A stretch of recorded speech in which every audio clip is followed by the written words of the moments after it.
नमस्कार साथियों, आप सभी का आपके अपने परिवार निखिल देची टॉक में स्वागत है। दोस्त, आज मैं आप सभी के लिए एक बहुत ही बेहतरीन और शानदार टॉपिक लेके आया हूं। जो आज का हमारा वीडियो होने वाला है वो मॉडर्न हिस्ट्री से संबंधित है। दोस्त, ये जो वीडियो है वो हमारा पार्ट नंबर 2 है, मॉडर्न हिस्ट्री का पार्ट नंबर 2 है। इससे पहले मैंने मॉडर्न हिस्ट्री की शुरुआत की थी, उसमें मैंने पार्ट नंबर 1 कराया है। तो आप हमारे चैनल पर जाके प्लेलिस्ट के सेक्शन में आपको हिस्ट्री एक कॉलम नज़र आएगा। एक प्लेलिस्ट सेक्शन में आपको हिस्ट्री लिखा हुआ वहाँ पे आपको दिखाई पड़ जाएगा। तो वहाँ से आप पार्ट नंबर 1 इसका कंप्लीट कर सकते हैं। अगर आप वहाँ पे नहीं ढूंढ पाते हैं तो हम आपको वीडियो के डिस्क्रिप्शन बॉक्स में इसकी लिंक प्रोवाइड कर देंगे, तो वहाँ से भी आप इसको पूरा कर सकते हैं। दोस्त, तो आज का जो हमारा वीडियो है वो हमारा पार्ट नंबर 2 है। दोस्त, आज हम इस पार्ट नंबर 2 में मॉडर्न हिस्ट्री से संबंधित जो आगे के टॉपिक थे उनके बारे में चर्चा करेंगे, और जो इसमें टॉपिक रह जाएंगे आगे वो मैं पार्ट नंबर 3 में लाऊंगा। तो हमें आशा और उम्मीद है कि चीज़ें आपको बढ़िया से पार्ट नंबर 1 में समझ आई होंगी, अगर आपने देखा हो तो। अगर आपने नहीं उसको देखा है तो आप सबसे पहले उसको ज़रूर पूरा करिएगा। तो चलिए हम शुरुआत करते हैं। आज का जो वीडियो है दोस्त वो है हमारा आधुनिक भारत यानी मॉडर्न हिस्ट्री से संबंधित। तो यहाँ पे मैं आप सभी को बताऊँगा कि आधुनिक इतिहास या मॉडर्न हिस्ट्री के बारे में यहाँ पे हर एक जानकारी आपको जीरो लेवल से एडवांस लेवल तक की हर एक बात के बारे में यहाँ पे आपको बताया जाएगा। तो आपको हमारे साथ वीडियो में बस अंत तक बने रहना है, क्योंकि जब आप अंत तक बने रहेंगे तभी आपको हर एक चीज़ यहाँ समझ आने वाली है। क्योंकि कुछ लोग क्या करते हैं दोस्त, वीडियो को स्किप कर देते हैं। अगर वीडियो को आप स्किप कर देंगे तो बहुत सी चीज़ें ऐसी होती हैं दोस्त जो आपकी मिस हो जाती है, मतलब स्किप हो जाती है ना। तो आपको वीडियो को स्किप बिल्कुल भी नहीं करना है। तो चलिए शुरुआत करते हैं।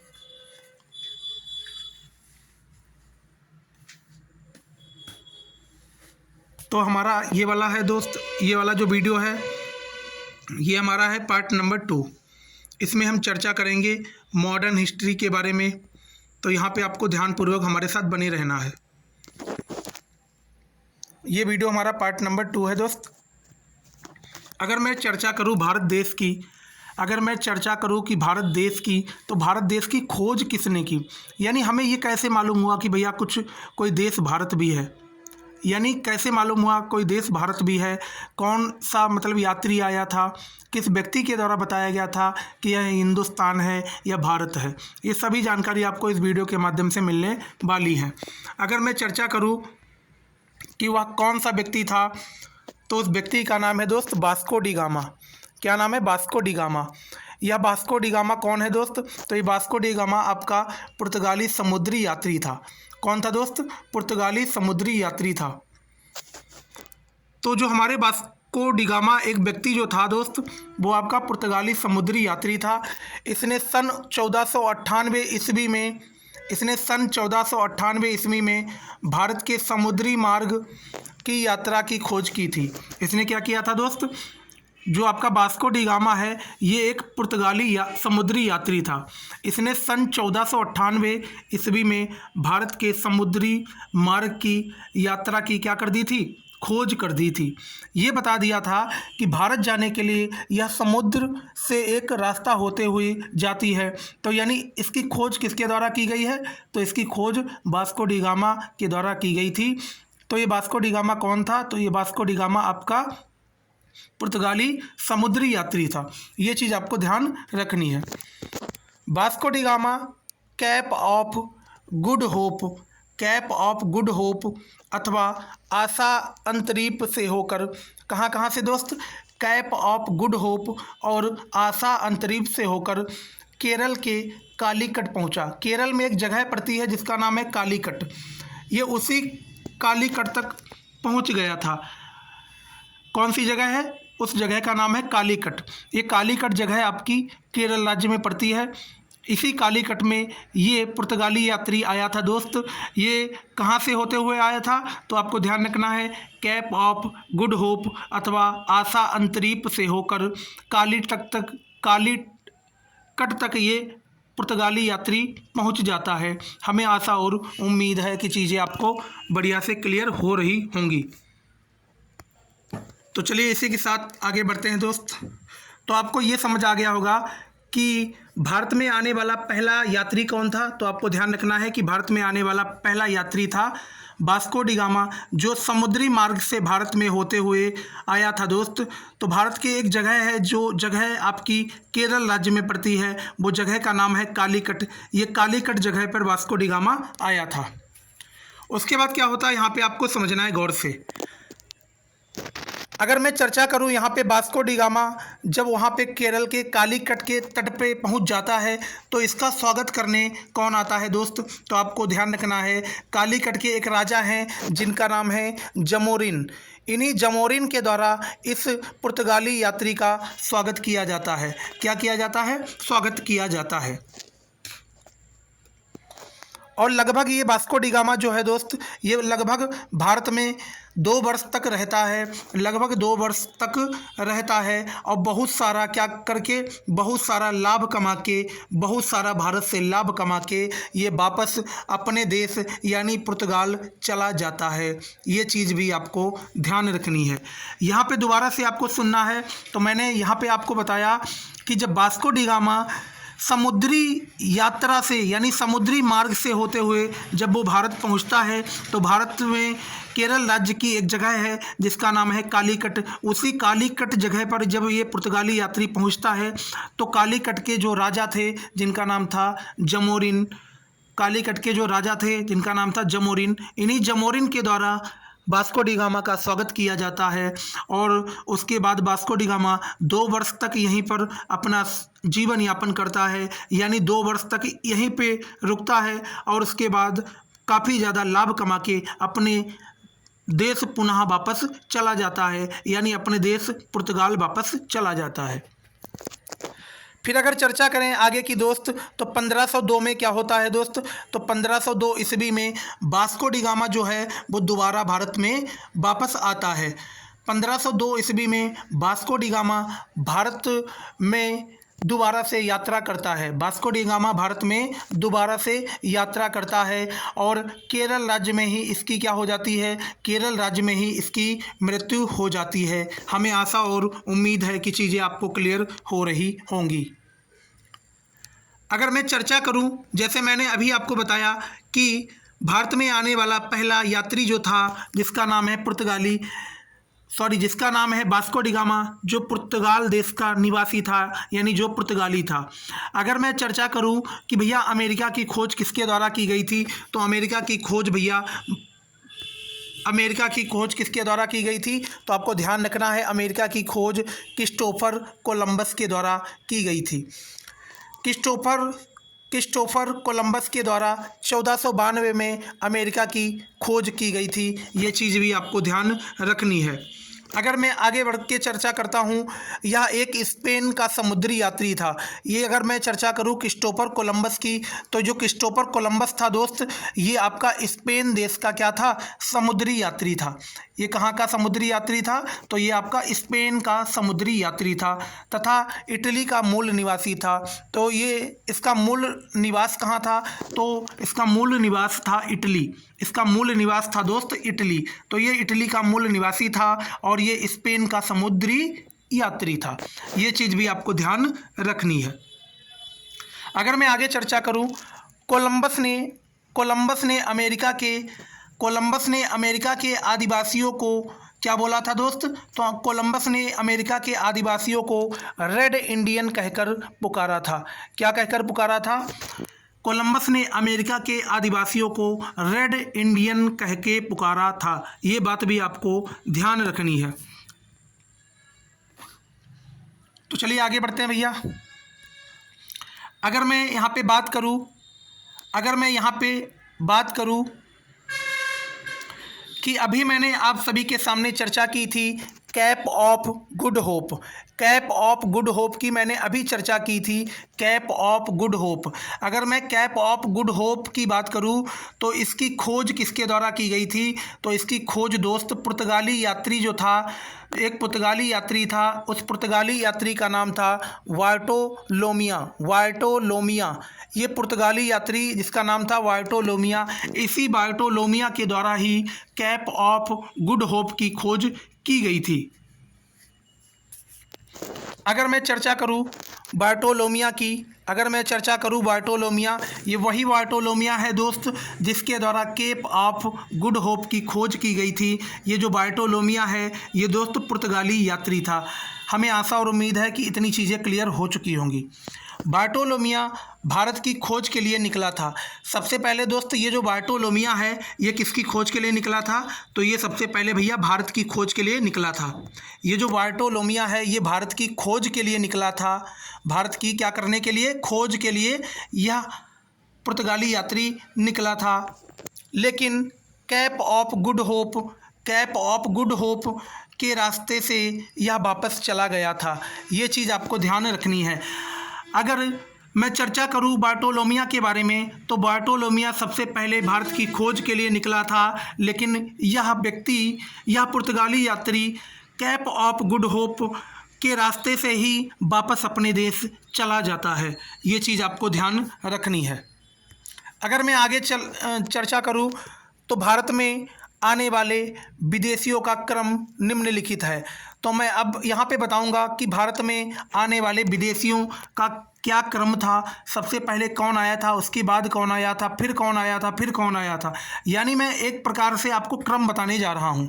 अगर मैं पुर्तगाली की बात करूँ तो पुर्तगाली आपके 1498 में आए थे। कब आए थे? 1498 ईस्वी में आए थे। अगर मैं डच की बात करूँ, किसकी बात? डच की बात करूँ तो डच लोग आपके 1595 ईस्वी में आए थे। ये चीज़ आपको ध्यान रखनी है। अगर मैं अंग्रेज़ों की बात करूँ तो आपके अंग्रेज़ कब आए थे? तो अंग्रेज़ आपके 1600 में आए थे। सन 1600 में आए थे। 1600 ईस्वी में अंग्रेज़ आए थे अपने भारत में। अगर मैं फ्रांसीसी की बात करूं तो फ्रांसीसी आपके 1664 ईस्वी में आए थे। ये चीज़ आपको ध्यानपूर्वक समझ लेनी है और अपने पास नोट भी कर लेनी है दोस्त। अगर मैं चर्चा करूं, अभी मैंने आपको बताया कि भारत में सबसे पहले कौन आए थे, तो सबसे पहले आपके पुर्तगाली आए थे। सबसे पहले जब पुर्तगाली यहाँ पे भारत में आ जाते हैं तो पुर्तगालियों के द्वारा यहाँ पे क्या किया जाता है दोस्त, तो वो आपको समझना है। पुर्तगालियों के द्वारा एक कंपनी बनाई गई थी जिसका नाम है पुर्तगाल ईस्ट इंडिया कंपनी। पुर्तगाल ईस्ट इंडिया कंपनी की स्थापना कर दी जाती है 1498 ईस्वी में। 1498 ईस्वी में पुर्तगालियों के द्वारा ही ईस्ट इंडिया कंपनी यानी पुर्तगाली ईस्ट इंडिया कंपनी की स्थापना कर दी जाती है। ये चीज़ आपको ध्यान रखनी है। तो यहाँ पे आपको समझना है दोस्त। तथा उनकी पहली फैक्ट्री, अगर मैं पहली फैक्ट्री की बात करूं तो उनकी पहली फैक्ट्री कौन सी थी दोस्त? तो पहली फैक्ट्री इनकी कोचिन में 1503 में स्थापित की गई थी। ये किसकी फैक्ट्री थी दोस्त? तो ये आपकी पुर्तगाली की फैक्ट्री थी। हमें आशा और उम्मीद है कि इतनी चीज़ें क्लियर हो चुकी होंगी। अगर मैं ब्रिटिश की बात करूँ तो ब्रिटिश के द्वारा भी भैया यहाँ पे ब्रिटिश ईस्ट इंडिया कंपनी की स्थापना सन 1600 में कर दी गई थी। सन 1600 में ब्रिटिश ईस्ट इंडिया कंपनी की स्थापना कर दी गई थी, वो भी ब्रिटिशर्स के द्वारा। ये चीज़ आपको ध्यान रखनी है। अगर मैं चर्चा करूं ब्रिटिश के बारे में तो ब्रिटिशर्स के द्वारा सबसे पहली कंपनी लगाई गई जिसका नाम है ब्रिटिश ईस्ट इंडिया कंपनी। ये भारत में 1600 में लगाई गई थी दोस्त। और अगर मैं चर्चा करूं उनकी पहली व्यापारिक फैक्ट्री के बारे में तो अंग्रेज़ों की पहली व्यापारिक फैक्ट्री जो थी वो सन 1608 में सूरत में स्थापित की गई थी।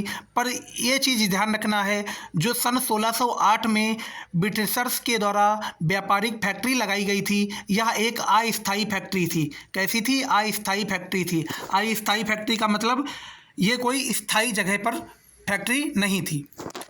जबकि ब्रिटिश द्वारा स्थापित की गई स्थायी फैक्ट्री 1611 में, अभी मैंने आपको बताया था कि ब्रिटिशर्स के द्वारा 1608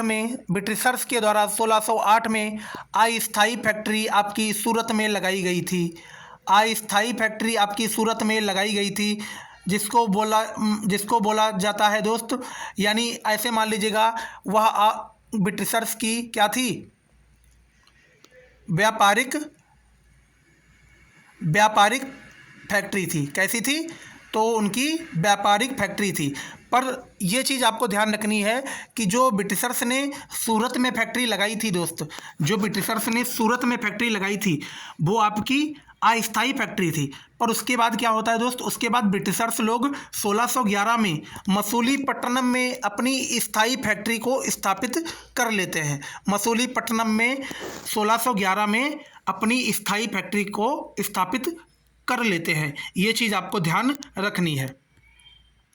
अगर मैं आगे चर्चा करूं, ब्रिटिश ने 1608 में सूरत में अपनी पहली व्यापारिक फैक्ट्री स्थापित करना शुरू किया, लेकिन जहांगीर के द्वारा मना करने पर इसके काम को बंद कर दिया गया। जहांगीर के द्वारा मना करने पर इसके काम को बंद कर दिया गया। ये एक चीज़ आपको ध्यान यहाँ पे रखनी है दोस्त। अभी मैंने पीछे आपको के सामने चर्चा की थी, मैंने आपको बताया था कि ब्रिटिशर्स के द्वारा सन 1608 में सूरत में व्यापारिक फैक्ट्री लगाई गई थी। यह एक अस्थायी फैक्ट्री थी। जैसे ही यह फैक्ट्री लगाई जा रही थी उस टाइम पे जहांगीर का शासनकाल था। उस टाइम पे जहांगीर का शासनकाल होने के कारण जहांगीर ने इस फैक्ट्री को लगाने से मना कर दिया था। ये चीज़ आपको ध्यान रखनी है। जब जहांगीर के द्वारा यह फैक्ट्री लगाने के लिए मना कर दिया गया तो इसका काम तो कुछ दिन के लिए बंद कर दिया गया। इससे पहले 1611 में मसूलीपट्टनम में ब्रिटिश द्वारा फैक्ट्री स्थापित कर ली गई। बाद में जहांगीर द्वारा प्रतिबंध हटाने के बाद 1613 में क्या होता है दोस्त, 1613 में सूरत फैक्ट्री को शुरू किया गया। अभी मैंने आपको बताया था जब 1608 में ब्रिटिशर्स के द्वारा पहली व्यापारिक फैक्ट्री लगाई गई थी सूरत में, तो उस टाइम पे जहांगीर का शासन हुआ करता था। तो जहांगीर ने अंग्रेज़ों को वह फैक्ट्री लगाने के लिए रोक दिया था, यानी मना कर दिया था। तो अंग्रेज़ों ने अपना काम भी बंद कर दिया था, यानी फैक्ट्री वहाँ पे लगाने के लिए जो काम चल रहा था उसको रुकवा दिया था। उसके बाद समय जैसे जैसे आगे बढ़ता है, बीतता है, उसके बाद जहांगीर जो था उसने प्रतिबंध को हटा लिया, यानी उसने अनुमति दे दी थी फैक्ट्री को लगाने के लिए। बाद में क्या होता है दोस्त, बाद में 1613 में वही जो फैक्ट्री लगाई गई थी 1613 में उस फैक्ट्री का शुभारंभ हो जाता है, यानी वह फैक्ट्री चालू हो जाती है। ये चीज़ आपको ध्यान रखनी है। अगर मैं डच के बारे में बात करूं तो डच का आगमन ब्रिटिश से पहले हो गया था। डच का आगमन ब्रिटिश से पहले हो गया था। ये चर्चा मैंने अभी आप सभी के सामने की ही थी। अभी बताता हूं, दोबारा से आपको दिखाता हूं दोस्त। मैंने आपको क्या बताया था, मैंने आपको यहाँ पे बताया था सबसे पहले हमारे देश में पुर्तगाली आए थे। कौन आया था, पुर्तगाली आए थे।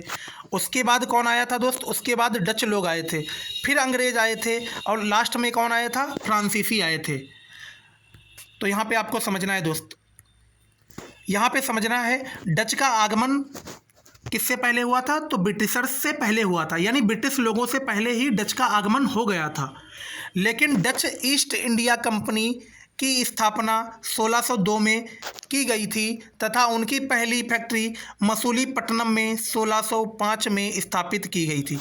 अगर मैं डच लोगों की बात करूं तो डच लोगों ने भी हमारे देश में फैक्ट्री लगाई थी। वह फैक्ट्री दोस्त मसूलीपट्टनम में लगाई थी। कब लगाई गई थी, तो 1605 में यह फैक्ट्री स्थापित कर दी गई थी। किसके द्वारा, तो डच लोगों के द्वारा, जिसका नाम था दोस्त, जिसका नाम क्या था, Dutch east India company. Dutch east India company. अगर मैं इसकी स्थापना की बात करूं तो इसकी स्थापना आपकी 1602 में ही हो गई थी। फिर आगे बढ़ते हैं। हॉलैंड और नीदरलैंड के निवासियों को क्या बोला जाता है दोस्त, तो हॉलैंड और नीदरलैंड के निवासियों को ही डच बोला जाता है। अगर मैं डच की बात करूं, डच,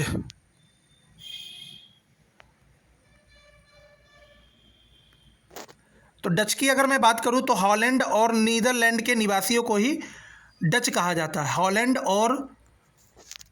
और नीदरलैंड के निवासियों को ही क्या बोला जाता है, हॉलैंड और नीदरलैंड के लोगों को ही क्या बोला जाता है, डच बोला जाता है। ये चीज़ आपको ध्यान रखनी है। 1759 ईस्वी में डच और ब्रिटिश के बीच बेदरा की लड़ाई हुई। दोस्त यहाँ पे आपको एक चीज़ ध्यान रखनी है कि सन 1759 ईस्वी में डच और ब्रिटिशर्स के बीच में लड़ाई होती है, जिस लड़ाई का नाम है बेदरा की लड़ाई, जिसमें डच का पतन पूरी तरह से हो गया, जिसमें डच का पतन हो गया था दोस्त। ये चीज़ आपको ध्यान रखनी है। अगर मैं चर्चा करूँ 1759 की, अगर मैं चर्चा करूँ 1759 की, तो यहाँ पे लड़ाई भैया डच और ब्रिटिशर्स के द्वारा हुई थी। यहाँ पे डच वर्सेस ब्रिटिशर्स, यानी डच और ब्रिटिशर्स यानी अंग्रेज़ों के द्वारा और डच के द्वारा यहाँ पे ये लड़ाई होती है, जिस लड़ाई का नाम है बेदरा की लड़ाई। क्या नाम है? बेदरा की लड़ाई। इसी बेदरा की लड़ाई में दोस्त जो डच लोग थे उनका पूरी तरह से भारत में पतन हो गया था। इनका पूरी तरह से भारत में क्या हो गया था? पतन हो गया था। ये चीज़ आपको ध्यानपूर्वक नोट कर लेनी है हमारे साथ साथ। तो चलिए आगे बढ़ते हैं भैया इसी के साथ। अगर मैं आगे बात करूं तो सन 1664 की बात करूं, मैंने अभी आपको शुरुआत में ही बताया था सबसे पहले आगमन किसका हुआ था? तो सबसे पहले आगमन दोस्त हुआ था पुर्तगालियों का, उसके बाद आगमन होता है डच का, उसके बाद आगमन हुआ था अंग्रेज़ों का, फिर आगमन हुआ था फ्रांसीसियों का। तो यहाँ पे अब हम फ्रांसीसियों के बारे में चर्चा करने जा रहे हैं। सन 1664 ईस्वी में फ्रेंच ईस्ट इंडिया कंपनी की स्थापना फ्रांसीसी द्वारा कर दी गई थी तथा उनकी पहली फैक्ट्री 1668 में सूरत में स्थापित की गई थी। सूरत में क्या की गई थी? स्थापित की गई थी। सन 1668 ईस्वी में इनकी पहली फैक्ट्री सूरत में स्थापित कर दी गई थी दोस्त। किसकी? तो फ्रांसीसियों की।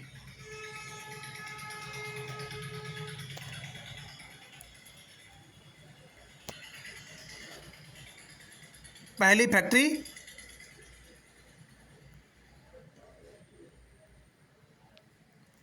ये पहली फैक्ट्री दोस्त कहाँ लगाई गई थी? तो आपको ध्यान रखना है सूरत में। कौन सा? कहाँ लगाई गई थी दोस्त? सूरत में लगाई गई थी। किसके द्वारा? तो आपको ध्यान रखना है फ्रांसीसियों के द्वारा। फ्रांसीसियों के द्वारा। किसके द्वारा? फ्रांसीसियों के द्वारा।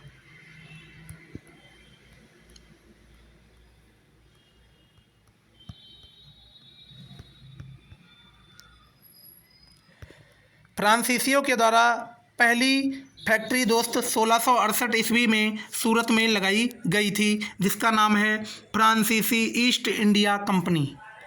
हमें आशा और उम्मीद है कि चीज़ें आपको लाजवाब तरीके से क्लियर हो रही होगी।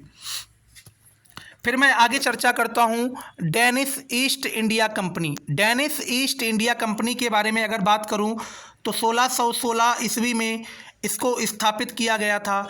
कौन सी company? Danish East India company को सन 1616 ईस्वी में स्थापित किया गया था। डेनिश ने 1620 ईस्वी में तंजावुर एक जगह है जो तमिलनाडु राज्य में पड़ती है। तंजावुर एक जगह है जो तमिलनाडु राज्य में पड़ती है।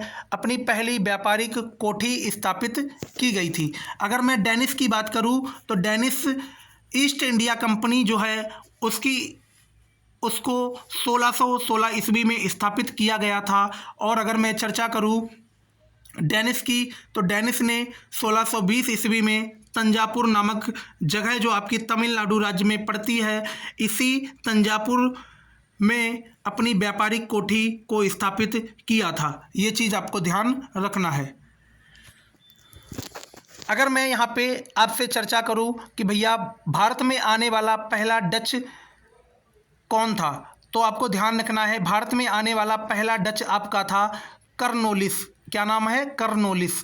कर्नोलिस जो है ये भारत में आने वाला पहला डच है। कौन है? डच।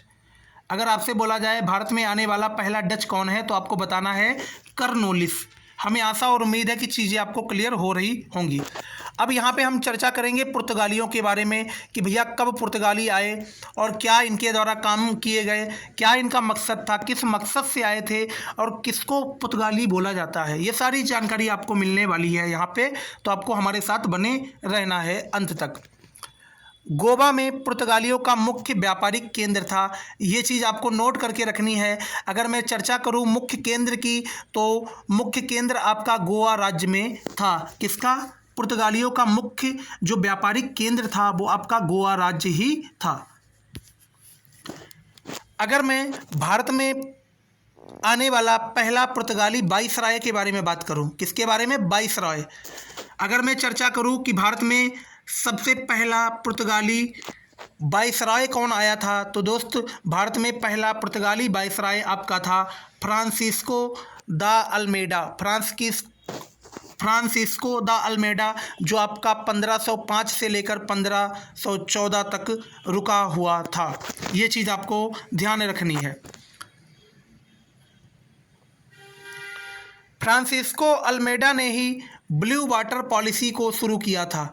ब्लू वाटर पॉलिसी को शुरू करने वाला व्यक्ति का नाम है दोस्त फ्रांसिस्को अल्मेडा। फ्रांसिस्को अल्मेडा के द्वारा ही ब्लू वाटर पॉलिसी को शुरू किया गया था। ये फ्रांसिस्को अल्मेडा जो था वो पुर्तगाली वाइसरॉय था। ये चीज़ भी आपको ध्यान रखनी है। अब यहाँ पे आपको समझना है ब्लू वाटर पॉलिसी क्या होती है दोस्त, क्या मतलब है इस ब्लू वाटर पॉलिसी का। अगर मैं ब्लू वाटर पॉलिसी के बारे में चर्चा करें तो इसके अंतर्गत उनका मुख्य उद्देश्य हिंद महासागर को नियंत्रित करना था। अगर मैं चर्चा करूं ब्लू वाटर पॉलिसी की, तो उनका मुख्य उद्देश्य क्या था? उनका मुख्य उद्देश्य यह था कि हम किसी न किसी तरीके से, कैसे न कैसे हम हिंद महासागर को अपने नियंत्रण में कर लें, यानी हम अपने कब्जे में कर लें। इसी को बोला जाता है ब्लू वाटर पॉलिसी। भारत में दूसरे पुर्तगाली वाइसरॉय की अगर बात करूं, अगर मैं भारत में आने वाला दूसरा पुर्तगाली वाइसरॉय कौन था, तो ध्यान रखना है अल्फांसो डी अल्बुकर्क। अगला जो पुर्तगाली वाइसरॉय आता है जिसका नाम है दोस्त, क्या नाम है, तो यहाँ पे समझना है आपको। सॉरी, थोड़ा आगे बढ़ते हैं। हाँ, यहाँ थे। अगर मैं चर्चा करूं कि भैया भारत में आने वाला दूसरा पुर्तगाली वाइसराय कौन था, तो उसका नाम था दोस्त अल्फांसो डी अल्बुकर्क, जो आपका 1509 से लेकर 1514 तक रुका था। ये चीज़ आपको ध्यान रखनी है। भारत में पुर्तगाली सत्ता की वास्तविक नींव रखने वाला पुर्तगाली कौन था दोस्त, तो ध्यान रखना है अल्बुकर्क था। अल्बुकर्क जो था ये भारत में सत्ता की वास्तविक नींव रखने वाला पुर्तगाली व्यक्ति था। अल्बुकर्क।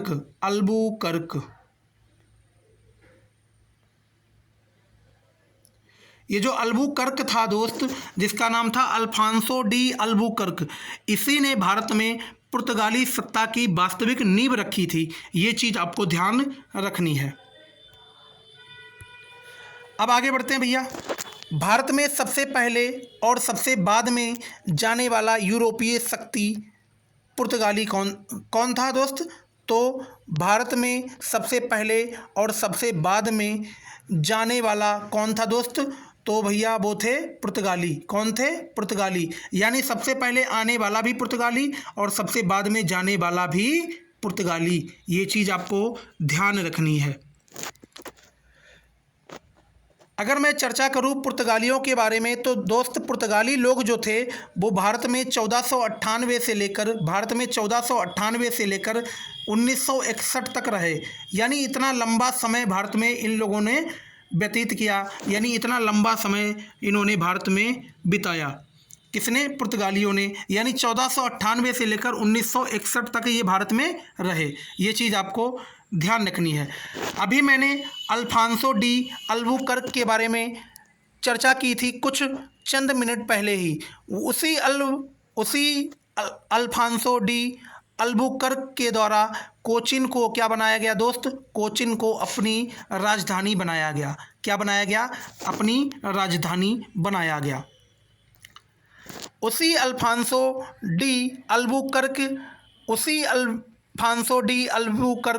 ने 1510 ईस्वी में बीजापुर के शासक यूसुफ आदिल शाह को हराकर गोवा पर नियंत्रण कर लिया था दोस्त, गोवा पर नियंत्रण कर लिया था, यानी गोवा पर अधिकार कर लिया था।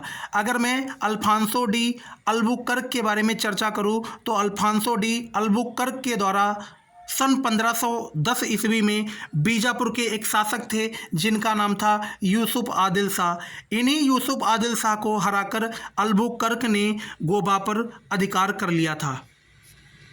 तो हमें आशा और उम्मीद है कि चीज़ें आपको क्लियर हो रही होंगी लाजवाब बढ़िया तरीके से। आगे बढ़ते हैं। अगर मैं 1535 की बात करूं तो 1535 में दीव जो आपकी जगह है दमन एंड दीव, आपने सुना होगा दमन एंड दीव।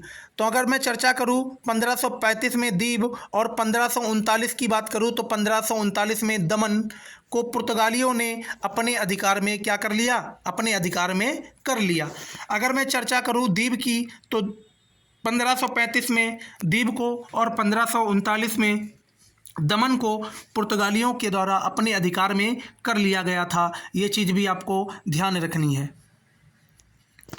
अगर मैं चर्चा करूं पुर्तगालियों के तीसरे गवर्नर के बारे में, अगर मैं चर्चा करूं पुर्तगालियों के तीसरे गवर्नर के बारे में तो यहाँ पे तीसरे इनके गवर्नर थे Nuno da Cunha. Nuno da Cunha, ये जो नीनो डी कुन्हा जो थे ये पुर्तगालियों के तीसरे गवर्नर थे।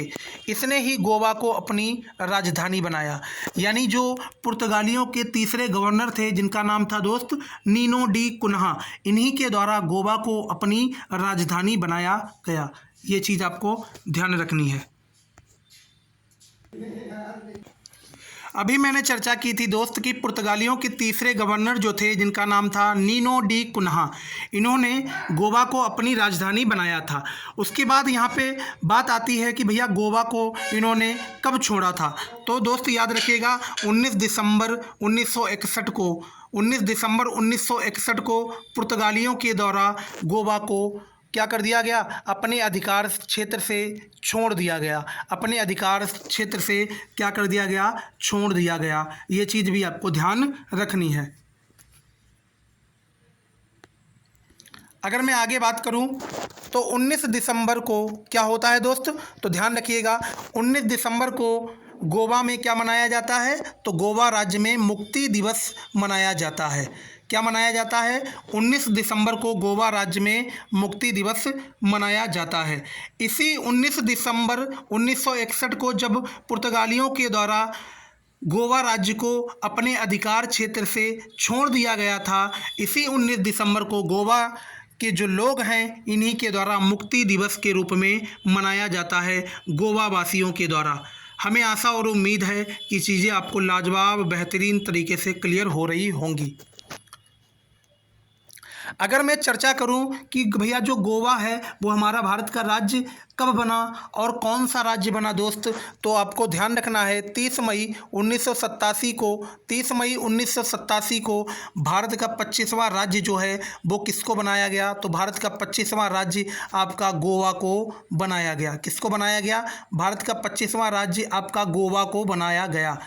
कब बनाया गया दोस्त, तो आपका 30 मई 1987 को गोवा को भारत का 25वां राज्य बनाया गया। हमें आशा और उम्मीद है कि चीज़ें आपको क्लियर हो रही होंगी।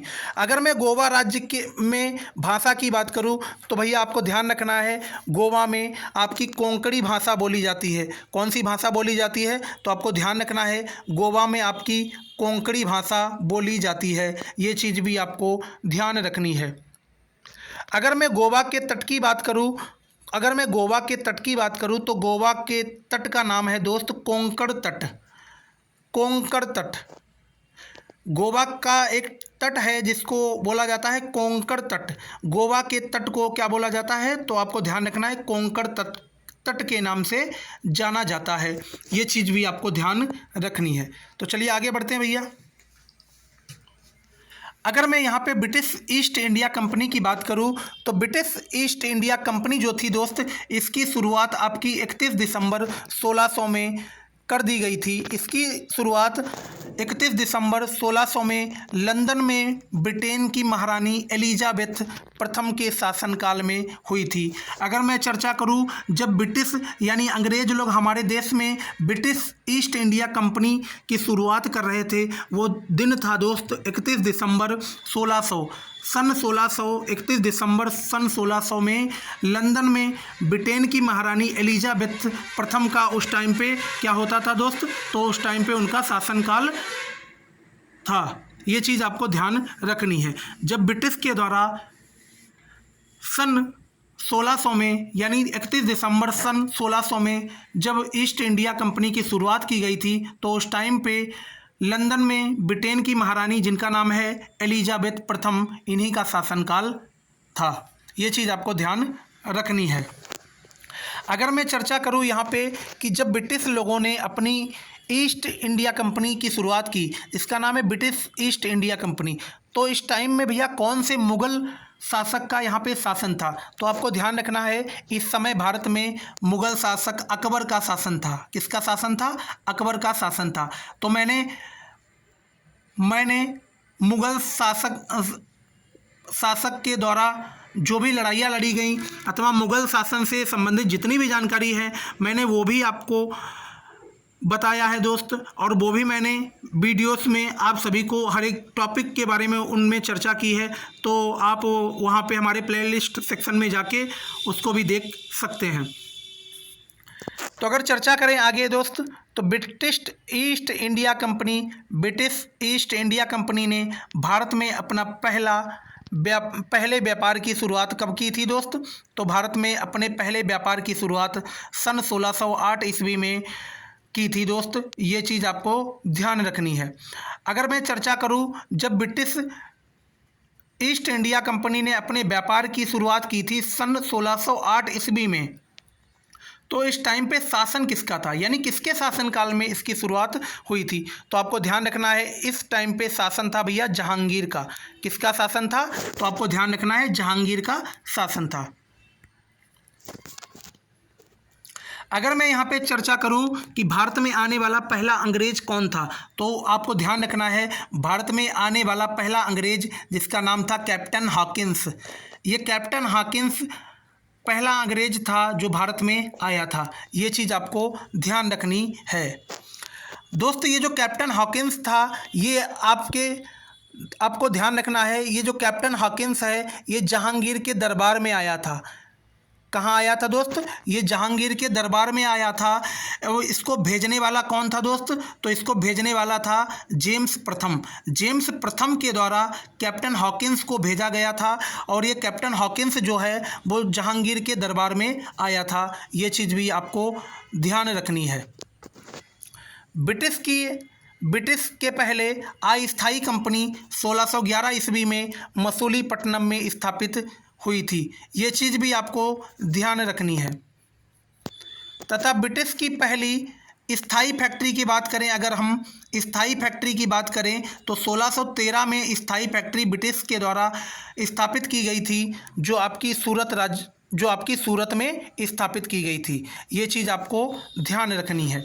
और अगर मैं ब्रिटिश के द्वारा अस्थायी फैक्ट्री की बात करूं, तो मैंने अभी कुछ समय पहले ही आपको बताया है दोस्त, इसी वीडियो में मैंने कुछ समय पहले ही आपको बताया है अस्थायी फैक्ट्री इनकी 1611 में दोस्त स्थापित की गई थी, वो भी आपकी मसूलीपट्टनम में स्थापित की गई थी। ये चीज़ भी आपको ध्यान रखनी है।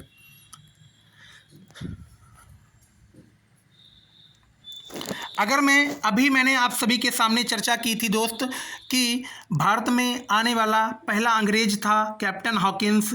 ये कैप्टन हॉकिंस जहांगीर के दरबार में आया था, यानी जहांगीर से परमिशन लेने के लिए आया था। ये कह रहा था कि हम भारत में क्या करना चाहते हैं, तो भारत में ईस्ट इंडिया कंपनी लगाना चाहते हैं। यानी ये ईस्ट इंडिया कंपनी लगाने के लिए जहांगीर से परमिशन लेने आता है, तो जहांगीर मना कर देते हैं। उसके बाद जब जहांगीर प्रतिबंध हटाते हैं, उसके बाद अंग्रेज लोग अपना काम स्टार्ट करने के बाद ईस्ट इंडिया कंपनी की शुरुआत कर देते हैं। ये चीज़ आपको ध्यान रखनी है। अगर मैं चर्चा करूं कि भारत में आने वाला दूसरा अंग्रेज कौन था, तो भारत में आने वाला दूसरा अंग्रेज था सर सर टॉमस जो है वो भारत में आने वाला दूसरा अंग्रेज था दोस्त, जो 1615 ईस्वी में जहांगीर के दरबार में आया था। जहांगीर के दरबार में आया था दोस्त। ये भी परमिशन की बेसिस पे ही आया था, यानी परमिशन लेने के लिए ही आया था। यानी उस टाइम पे जहांगीर का शासन चल रहा था, तो जहांगीर से परमिशन लेने आया था कि हम अपनी फैक्ट्री को स्थापित करना चाहते हैं, तो इसकी ये अनुमति जहांगीर से लेने आया था। यह दूसरा अंग्रेज था जिसका नाम है सर टॉमस, जो 1615 ईस्वी में आया था। अगर मैं आगे चर्चा करूं 1698 की, तो ध्यान रखना है आपको सन 1698 में क्या हुआ था दोस्त, तो आपको ध्यान रखना है सन 1698 में एक अंग्रेज ऑफिसर है जिसका नाम है जाब चरनाक के द्वारा ही दोस्त कोलकाता शहर की स्थापना की गई थी। जाब चरनाक के द्वारा ही कोलकाता शहर की स्थापना की गई थी सन 1698 में। वो भी एक अंग्रेज ऑफिसर था, ये चीज़ आपको ध्यान रखनी है। और इसी के साथ दोस्त क्या होता है दोस्त, आपको ध्यान रखना है, और इसी के साथ कोलकाता शहर में फोर्ट विलियम की भी स्थापना कर दी गई थी। इसी के साथ कोलकाता शहर में फोर्ट विलियम की भी स्थापना कर दी गई थी, ये चीज़ भी आपको ध्यान रखनी है। अभी मैंने चर्चा की है कि भारत में आने वाला पहला व्यक्ति कौन था, यानी भारत में आने वाला पहला अंग्रेज कौन था, तो आपका कौन था, कैप्टन हॉकिंस। क्या नाम था, नाम था दोस्त कैप्टन हॉकिंस। अब मैं यहाँ पे चर्चा कर रहा हूँ आपके सामने कि भारत में आने वाला पहला भैया अंग्रेजी जहाज कौन सा था। भारत में आने वाला पहला अंग्रेजी जहाज की बात करूँ तो अंग्रेजी जहाज आपका था रेड ड्रैगन जो था वो भारत में आने वाला पहला अंग्रेजी जहाज था। ये चीज़ भी आपको ध्यानपूर्वक समझनी है और हमारे साथ साथ नोट करते हुए चलना है। अगर मैं आगे बात करूं तो सन 1632 में क्या होता है दोस्त, सन 1632 ईस्वी में गोलकुंडा के शासक जो हैं, गोलकुंडा के शासक क्या करते हैं दोस्त, तो गोलकुंडा के शासक के द्वारा क्या किया जाता है, गोलकुंडा के शासक के द्वारा अंग्रेज़ों को सुनहरा फरमान प्राप्त होता है। क्या प्राप्त होता है, सुनहरा फरमान प्राप्त होता है। ये चीज़ आपको ध्यान रखनी है।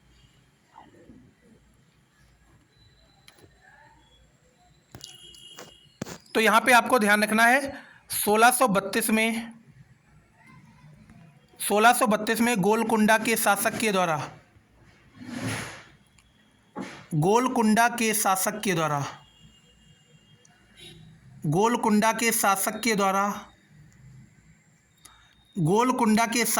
द्वारा दोस्त सुनहरा फरमान अंग्रेज़ों को दिया जाता है, यानी अंग्रेज़ों को सुनहरा फरमान भेजा जाता है, सुनहरा फरमान भेजा जाता है। इस सुनहरे फरमान का मकसद क्या था दोस्त, इस सुनहरे फरमान में लिखा था, इस सुनहरे फरमान का मेन मतलब ये था दोस्त, इस सुनहरे फरमान से अंग्रेज़ों को परमिशन मिल जाती है कि वह अपनी फैक्ट्री फ्री ऑफ कॉस्ट में हमारी अनुमति लेकर हमारे शासन काल के अंतर्गत हमारे जिस जगह पर हमने शासन कर रखा है, जिस जगह के हम शासक हैं, वहाँ पे आप अपनी फैक्ट्री आसानी से लगा सकते हैं। ये सुनहरा फरमान गोलकुंडा के शासक के द्वारा भेजा गया था सन 1632 में अंग्रेज़ों के पास। ये चीज़ आपको ध्यान रखनी है।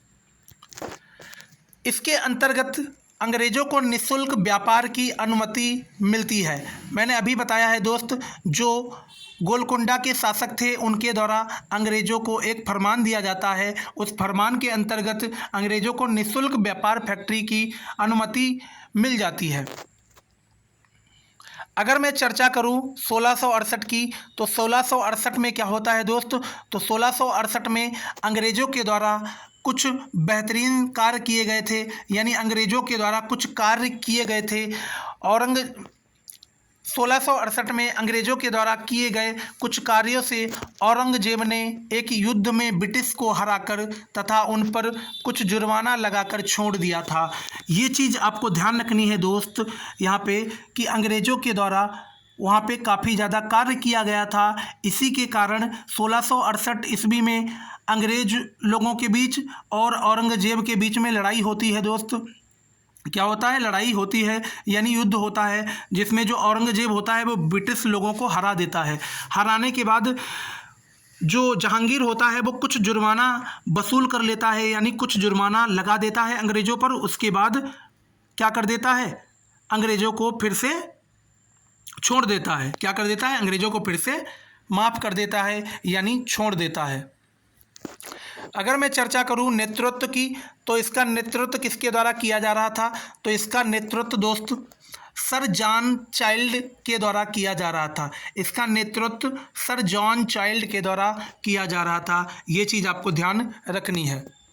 अगर मैं चर्चा करूं 1717 की, तो 1717 में क्या हुआ था दोस्त? अगर मैं चर्चा करूं 1717 की,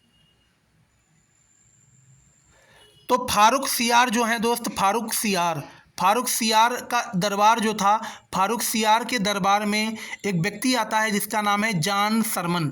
जॉन सरमन एक व्यक्ति है जो फारूक सियार के दरबार में आता है। वो किस लिए आता है?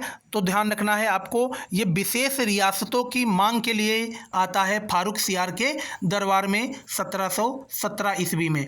ये चीज़ आपको ध्यान रखनी है।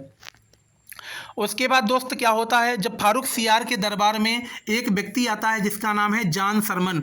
ये जॉन सरमन जो है वो विशेष रियासतों की मांग के लिए फारूक सियार के दरबार में 1717 ईस्वी में आता है दोस्त।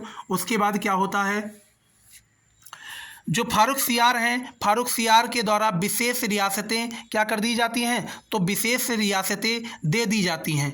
यानी फारूक सियार के दरबार में जब एक व्यक्ति आया था जिसका नाम है जॉन सरमन, ये विशेष रियासतों की मांग के लिए आया था फारूक सियार के दरबार में। तो उसके बाद जो फारूक सियार होता है दोस्त, वो क्या कर देता है? विशेष रियासतें दे देता है। उसके बाद जो विशेष रियासतें अंग्रेज़ों को मिलती हैं, यानी ब्रिटिशर्स को विशेष रियासतें मिल जाती हैं, इसी विशेष रियासतों के बलबूते ब्रिटिशर्स के लिए यह मैग्ना कार्टा के नाम से, ब्रिटिशर्स लोग इसे मैग्ना कार्टा के नाम से बाद में जानने लगते हैं। ये चीज़ आपको ध्यान रखनी है। मैग्ना कार्टा ऐसे समझिएगा, ब्रिटिशर्स लोग ये अपने इस बात को लेकर अपने आप को बड़ा भाग्यशाली समझने लगते हैं, यानी अपने आप को बड़ा भाग्यशाली मानने लगते हैं। अब यहाँ पे आपको समझना है दोस्त, यह एक प्रकार का, यहाँ समझना है आपको, यह एक प्रकार का कानून था। यह क्या था दोस्त? तो यह एक प्रकार का कानून था जिसमें अंग्रेज़ों को व्यापार संबंधी क्या मिलती थी दोस्त? इसमें अंग्रेज़ों को व्यापार संबंधी छूट मिले। यह एक प्रकार का कानून था। जिस कानून होने के बाद एक अंग्रेज आता है, जिस अंग्रेज का नाम है दोस्त अभी बताया था जॉन सरमन। ये जॉन सरमन दोस्त फारूक सियार के दरबार में इसलिए आया था ताकि ये कुछ रियासतें ले ले। कुछ क्या ले ले? कुछ विशेष रियासत ले ले। यानी कुछ विशेष रियासत की जब इसने मांग की तो उन्होंने इसकी मांग को मान लिया और उन्होंने विशेष रियासत दे दी। और इसी बात को लेकर अंग्रेज़ों के लिए यह मैग्ना कार्टा साबित होता है। यानी अंग्रेज़ लोग इसे मैग्ना कार्टा के नाम से जानने लगते हैं। ये चीज़ आपको ध्यान रखनी है। यहीं से ब्रिटिश साम्राज्य का विस्तार भारत में क्या हो गया? शुरू हो गया था। जब फारूक सियार के द्वारा विशेष रियासतें दे दी गई थी दोस्त, तो यहीं से अंग्रेज़ों का विस्तार धीरे धीरे क्या हो गया था? शुरू हो गया था। ब्रिटेन के भारत में अधिकार करने के बाद ब्रिटिश द्वारा 3 प्रेसिडेंसी बनाई गई। अगर मैं चर्चा करूं ब्रिटेन की, तो ब्रिटेन के द्वारा जो ब्रिटिशर्स आए थे दोस्त, उनके द्वारा 3 यहाँ पे प्रेसिडेंसी बनाई गई थी। पहली प्रेसिडेंसी थी आपकी बंगाल, दूसरी थी मुंबई, तीसरी थी मद्रास। 3 प्रेसिडेंसी बनाई थी। एक प्रेसिडेंसी है बंगाल, फिर है मुंबई, तीसरी है मद्रास। ये प्रेसिडेंसी दोस्त अंग्रेज़ों के द्वारा बनाई गई थी। अब आगे बात करते हैं दोस्त, आगे बात करते हैं अंग्रेज़ों के द्वारा बनाए गए कुछ प्रमुख स्थल हैं, उनके बारे में भी आपको मालूम होना चाहिए। अंग्रेज़ों के द्वारा कौन कौन से प्रमुख स्थल बनाए गए हैं उनके बारे में आपको मालूम होना चाहिए। अगर मैं फोर्ट विलियम की बात करूं, अगर मैं फोर्ट विलियम की बात करूं तो ये फोर्ट विलियम आपका कोलकाता में है। ये फोर्ट विलियम आपका कहाँ है दोस्त? तो ये फोर्ट विलियम आपका कोलकाता में है और इसे विक्टोरिया मेमोरियल के नाम से भी जाना जाता है। ये चीज़ भी आपको ध्यान रखना है, इसे विक्टोरिया मेमोरियल के नाम से भी जाना जाता है। इसी फोर्ट विलियम को ही विक्टोरिया मेमोरियल के नाम से जाना जाता है, जो आपका कोलकाता में पड़ता है। ये चीज़ आपको ध्यान रखनी है। फिर अगला जो यहाँ पे कार्य है दोस्त, अगला जो स्थल है जिसका नाम है पोर्ट लुई। पोर्ट लुई, ये पोर्ट लुई आपकी पुडुचेरी राज्य में पड़ता है। यानी कहाँ पड़ता है? पंडिचेरी में पड़ता है। कहाँ पड़ता है? पंडिचेरी में पड़ता है। यह फ्रांसीसियों के द्वारा बनवाया गया था। ये जो आपका फोर्ट लुई है, पोर्ट लुई, ये जो आपका पोर्ट लुई है, ये फ्रांसीसियों के द्वारा बनवाया गया था। ये आपकी पंडिचेरी में पड़ता है, पंडिचेरी में पड़ता है। ये चीज़ आपको ध्यान रखनी है, पोर्ट लुई। आगे बढ़ते हैं भैया। अगर मैं आगे बात करूं तो अगला जो स्थल है Fort Saint George. Fort Saint George, ये फोर्ट सेंट जॉर्ज जो है ये आपका मद्रास में पड़ता है। कहाँ पड़ता है? मद्रास में पड़ता है। अब आगे बात करूं मैं इंडिया गेट। इंडिया गेट ये भी अंग्रेज़ों के द्वारा ही कार्य कराया गया था, यानी ये भी अंग्रेज़ों के द्वारा ही बनवाया गया था। इसका निर्माण किसके द्वारा कराया गया था? इसका निर्माण दोस्त एडवर्ड लुटियंस के द्वारा कराया गया था। इसका निर्माण एडवर्ड लुटियंस के द्वारा ही कराया गया था। ये चीज़ आपको ध्यान रखनी है। अब हम चर्चा करेंगे गेटवे ऑफ इंडिया। तो ये गेटवे ऑफ इंडिया का निर्माण भी अंग्रेज़ों के द्वारा ही कराया गया था। तो गेटवे ऑफ इंडिया जो है दोस्त, इसका निर्माण आपका जॉर्ज बीटेट के द्वारा कराया गया था। इसका निर्माण जॉर्ज बीटेट के द्वारा कराया गया था। फिर अगला स्थल आता है Saint Paul Cathedral. Saint Paul Cathedral ये आपका कोलकाता में है। ये भी अंग्रेज़ों के द्वारा ही बनवाया गया था। फिर अगली जो बिल्डिंग है जिसका नाम है राइटर्स बिल्डिंग। राइटर्स बिल्डिंग भी आपकी कोलकाता में ही पड़ती है। ये भी अंग्रेज़ों के द्वारा ही बनवाया गया था। फिर अगली लाइब्रेरी आती है जिसका नाम है national library of India. National library of India, ये नेशनल लाइब्रेरी ऑफ इंडिया भी अंग्रेज़ों के द्वारा ही बनवाई गई थी। जो आपकी नेशनल लाइब्रेरी ऑफ इंडिया है वो कोलकाता में ही पड़ती है। ये चीज़ आपको ध्यान रखनी है। फिर दोस्त आता है राष्ट्रपति भवन। ये राष्ट्रपति भवन भी अंग्रेज़ों के द्वारा ही बनवाया गया था। और ये संसद भवन जो आपका दिल्ली में है, ये भी आपका अंग्रेज़ों के द्वारा ही बनवाया गया था। तो अब यहाँ पे समझिएगा, अगर मैं संसद भवन के डिज़ाइन की बात करूं, अगर मैं संसद भवन के डिज़ाइन की बात करूं तो डिज़ाइन इसकी दोस्त कौन से व्यक्ति ने दी थी? तो इसकी डिज़ाइन दोस्त हर्बर्ट बेकर के द्वारा और एडवर्ड लुटियंस द्वारा तैयार की गई थी। किसके द्वारा तैयार की गई थी? हर्बर्ट बेकर और एडवर्ड लुटियंस के द्वारा संसद भवन की डिज़ाइन को तैयार किया गया था। अगर मैं संसद भवन के निर्माण की बात करूं, अगर मैं संसद भवन के निर्माण की बात करूं तो इसका निर्माण दोस्त 1921 में शुरू होता है। इसका निर्माण 1921 में शुरू होता है और 1927 में ये बनके तैयार हो जाता है। ये चीज़ भी आपको ध्यान रखनी है। अगर मैं आगे बात करूं केंद्रीय सचिवालय, केंद्रीय सचिवालय के बारे में बात करूं तो ये जो केंद्रीय सचिवालय है इसका निर्माण भी आपका हर्बर्ट बेकर के द्वारा ही करवाया गया था। हर्बर्ट बेकर के द्वारा ही केंद्रीय सचिवालय का निर्माण भी कराया गया था। ये चीज़ भी आपको ध्यान रखनी है। अब यहाँ पे एक युद्ध होता है दोस्त, जब अंग्रेज़ों का शासन था, इसी शासनकाल में एक युद्ध होता है। उस युद्ध का नाम है प्लासी का युद्ध। यहाँ समझना है प्लासी का युद्ध क्या था दोस्त, क्या हुआ था इसमें। प्लासी का युद्ध, सबसे पहले मैं आपको समझा देता हूँ प्लासी का युद्ध क्यों हुआ था। इसमें दोस्त क्या होता है,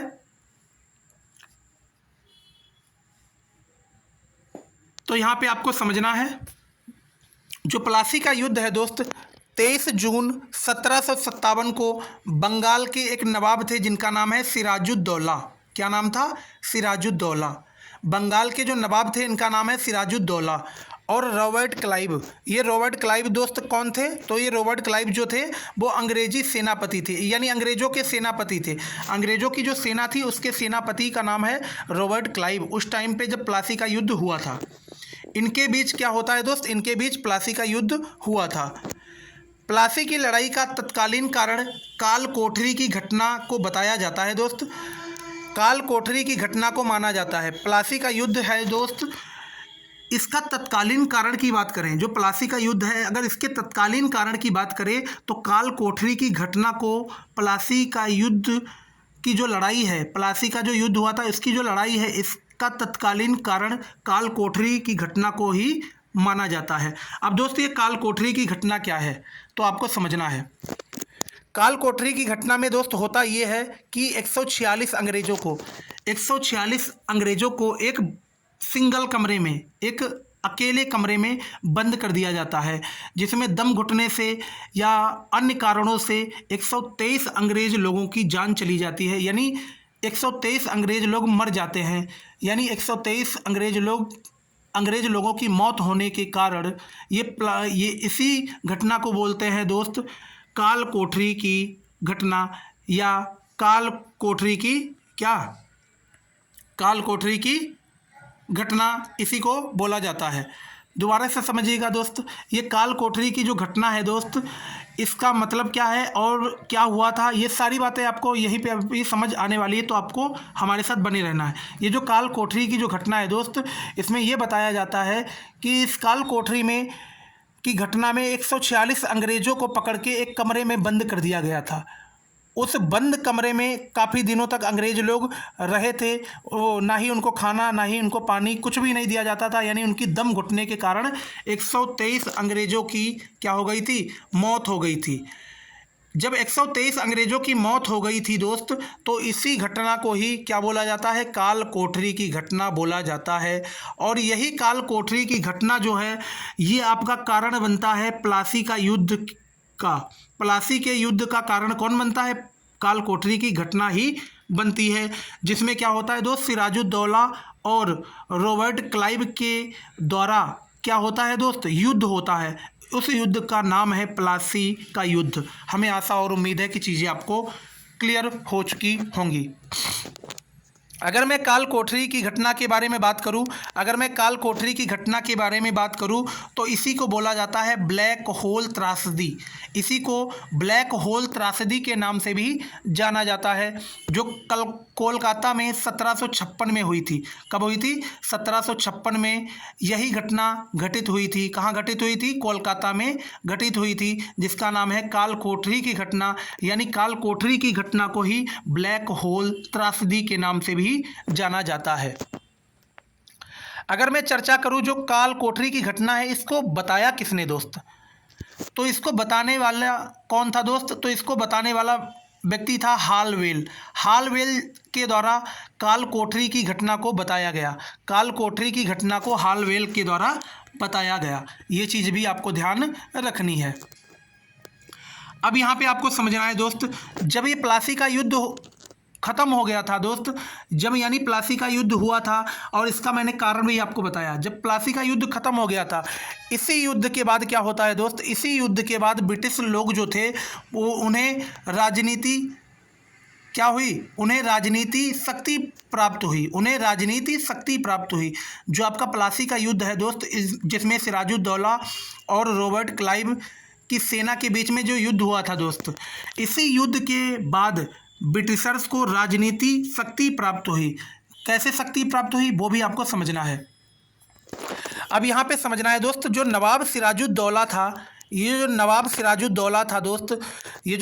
सिराजुद्दौला था, इसकी हत्या किसके द्वारा कर दी जाती है, तो इसकी हत्या मीर जाफ़र के बेटे, मीर जाफ़र का एक बेटा है जिसका नाम है मीरन, इसी मीरन के द्वारा सिराजुद्दौला की हत्या कर दी जाती है।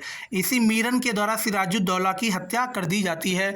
अब अगर चर्चा करूँ कि मीर जाफ़र कौन था, तो ये जो मीर जाफ़र है दोस्त, ये सिराजुद्दौला का सेनापति था। यानी यहाँ पे आपको समझना है, यहाँ मैं स्लाइड ले लेता हूँ दोस्त। ये आपका जो मीर जाफ़र है दोस्त, मीर जाफ़र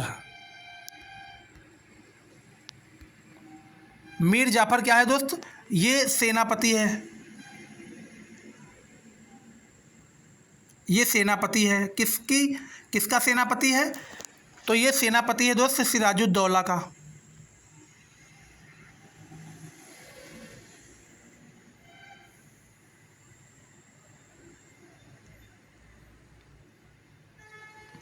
ये सेनापति है दोस्त सिराजुद्दौला का। जिसका नाम है मीर जाफ़र।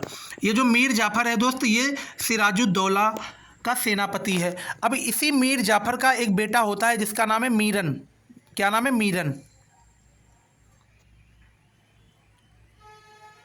ये मीरन क्या करता है दोस्त? मीरन सिराजुद्दौला की क्या कर देता है? हत्या कर देता है। क्या कर देता है? यानी सिराजुद्दौला की ये हत्या कर देता है। ये वही सिराजुद्दौला है दोस्त, ये वही सिराजुद्दौला हैं जिनके शासनकाल में काल कोठरी की घटना 1756 में हुई थी। काल कोठरी की घटना में दोस्त क्या हुआ था, तो 146 अंग्रेज़ों को एक कमरे में बंद कर दिया गया था, जिसमें से 123 अंग्रेज़ों की मौत हो जाती है दम घुटने के कारण। यही काल कोठरी की घटना बाद में कारण बन जाती है प्लासी के युद्ध की। और प्लासी का जो युद्ध है वो आपका सिराजुद्दौला और रॉबर्ट क्लाइव के बीच में होता है। यानी रॉबर्ट क्लाइव जो थे वो अंग्रेजी सेना के सेनापति थे। इन दोनों के बीच में यह युद्ध होता है। बाद में क्या होता है दोस्त? बाद में जो मीर जाफ़र हैं, मीर जाफ़र सिराजुद्दौला का सेनापति होता है। इसी मीर जाफ़र का बेटा होता है जिसका नाम है मीरन। ये मीरन क्या करता है? तो मीरन सिराजुद्दौला की हत्या कर देता है। ये चीज़ भी आपको ध्यान रखनी है। तो चलिए आगे बढ़ते हैं भैया।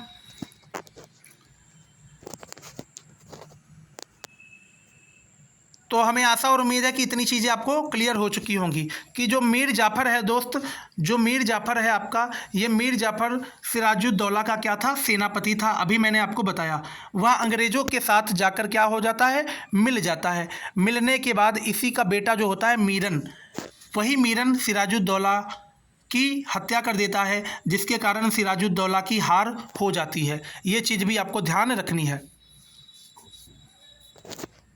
अगर मैं चर्चा करूं, यह लड़ाई जो है दोस्त वो आपकी 9 बजे शुरू हुई थी। कब शुरू हुई थी? 9 बजे इस लड़ाई की शुरुआत होती है और 9:40 पर ही क्या हो जाती है? यह लड़ाई ख़त्म हो जाती है। यानी जब सिराजुद्दौला की हार हो जाती है, यानी सिराजुद्दौला की हत्या जब कर दी जाती है, तब इस लड़ाई का समापन हो जाता है। ये चीज़ आपको ध्यान रखनी है। इसके बाद लॉर्ड क्लाइव, इसके बाद क्या होता है दोस्त? इस घटना के बाद जो काल कोठरी की घटना है दोस्त, काल कोठरी की घटना की वजह से प्लासी का युद्ध होता है। इस प्लासी के युद्ध के बाद जब सिराजुद्दौला की हत्या कर दी जाती है, फिर उसके बाद लॉर्ड क्लाइव जो है वो बंगाल का पहला क्या बन जाता है? तो बंगाल का पहला गवर्नर जनरल बन जाता है। बंगाल का पहला गवर्नर जनरल किसको बना दिया जाता है? तो लॉर्ड क्लाइव को बना दिया जाता है। और जो मीर जाफ़र था, ये जो मीर जाफ़र था, ये मीर जाफ़र किसका सेनापति था? तो ये मीर जाफ़र सिराजुद्दौला का सेनापति था। यही मीर जाफ़र अंग्रेज़ों की तरफ, यानी अंग्रेज़ों की सेना की तरफ मिल गया था, जिसके कारण सिराजुद्दौला की हार हो गई थी और सिराजुद्दौला की मौत हो गई थी। ये चीज़ आपको ध्यान रखनी है। इसी मीर जाफ़र को बाद में क्या बना दिया जाता है? बंगाल का नवाब भी बना दिया जाता है। ये चीज़ भी आपको ध्यान रखनी है। अगर मैं चर्चा करूं मीर जाफ़र की, तो जब मीर जाफ़र है ये सिराजुद्दौला का सेनापति था। ये सिराजुद्दौला का सेनापति था। अब मैं चर्चा करूंगा कि भैया मीर जाफ़र का सेनापति कौन था? तो मीर जाफ़र का सेनापति था मीर कासिम। कौन था? मीर कासिम जो था वो, मीर कासिम जो था दोस्त वो किसका सेनापति था? तो मीर जाफ़र का ये सेनापति था। ये चीज़ भी आपको ध्यान रखनी है। तो चलिए आगे बढ़ते हैं। अब यहाँ पे मैं चर्चा करूँगा बंगाल के इतिहास के बारे में। बंगाल के इतिहास के बारे में चर्चा करूँगा। मैं किसके बारे में चर्चा करूँगा? तो यहाँ पे चर्चा करूँगा भैया बंगाल के इतिहास के बारे में।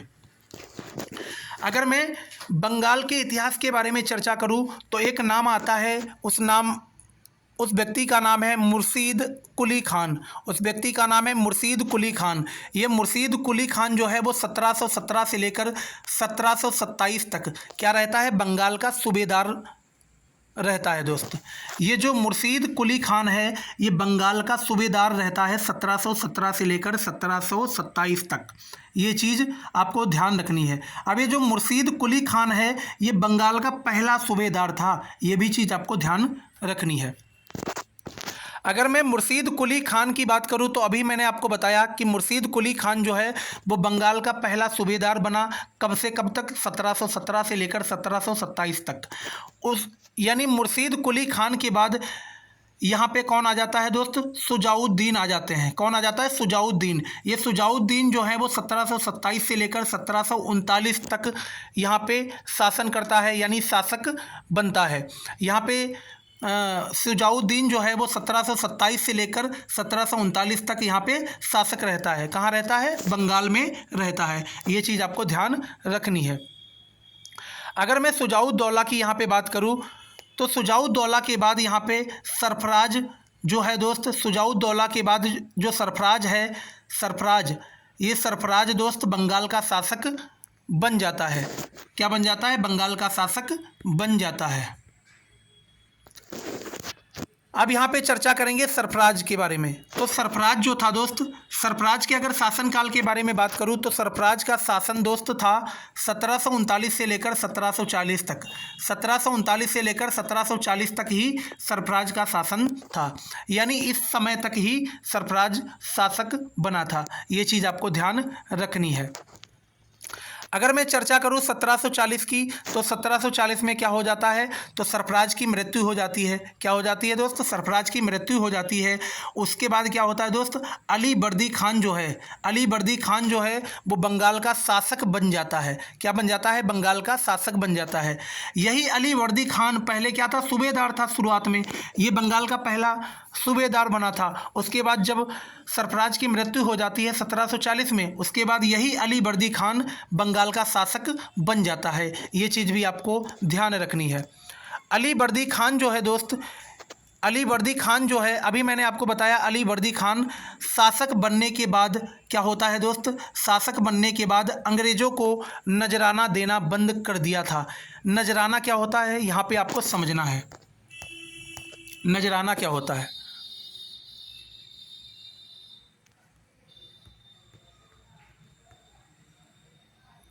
देखिए, नजराना के दोस्त कई मीनिंग है। एक तो नजराना का मतलब है कर, कर का मतलब है दोस्त टैक्स, एक प्रकार का टैक्स भी इसको बोला जाता है। और इस नजराना को दोस्त उपहार भी बोला जाता है। क्या बोला जाता है, उपहार। उपहार भी नजराना का मतलब होता है और कर भी होता है दोस्त।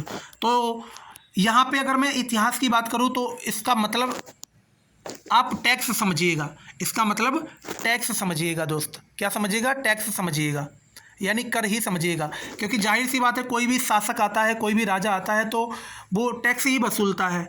वो किसी से उपहार थोड़ी ना लेगा, यानी वो जनता से उपहार थोड़ी ना लेगा, वो जनता से जाहिर सी बात है टैक्स ही लेगा। तो आप नजराना का मतलब कर या टैक्स ही समझिएगा। ये चीज़ आपको ध्यान रखनी है। अगर मैं अली बर्दी खान की बात करूं तो अली बर्दी खान जो है दोस्त, वो जब बंगाल का शासक बन जाता है, जब बंगाल का शासक बन जाता है तो वो नजराना देना बंद कर देता है। ये नजराना किसको देना पड़ता था, तो ये नजराना अंग्रेज़ों को देना पड़ता था, यानी एक प्रकार का टैक्स अंग्रेज़ों को देना पड़ता था। ये अली बर्दी खान जो जब शासक बन जाता है बंगाल का, इसने नजराना देना पूरी तरह से अंग्रेज़ों को बंद कर दिया था। यह बंगाल का पहला शासक था।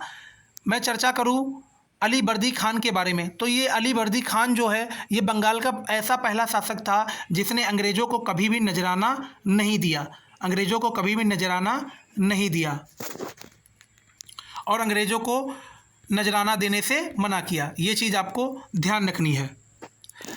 जो आपका अली बर्दी खान है, अली बर्दी खान, ये अली बर्दी खान ने अंग्रेज़ों की तुलना मधुमक्खी के छत्ते से की थी। किससे की थी, अंग्रेज़ों की तुलना दोस्त मधुमक्खी के छत्ते से की थी, मधुमक्खी के छत्ते से की थी। अब ये मधुमक्खी के छत्ते से क्यों की थी, तो आपको ध्यान रखना है, मधुमक्खी के छत्ते से इसलिए की थी, इन्होंने ये कहा था दोस्त, जो अंग्रेज़ होते हैं वो क्या होते हैं दोस्त, तो इन्होंने बताया था, इन्होंने कहा था कि अंग्रेज़ लोग मधुमक्खी के छत्ते के समान होते हैं। क्या होते हैं, अंग्रेज़ लोग मधुमक्खी के छत्ते के समान होते हैं। ये शहद भी दे देते हैं, क्या दे देते हैं, शहद भी दे देते हैं। और जब इनको आप छेड़ेंगे, यानी जब आप इनको छेड़ते हैं तो ये काट भी लेते हैं। क्या कर लेते हैं, काट भी लेते हैं।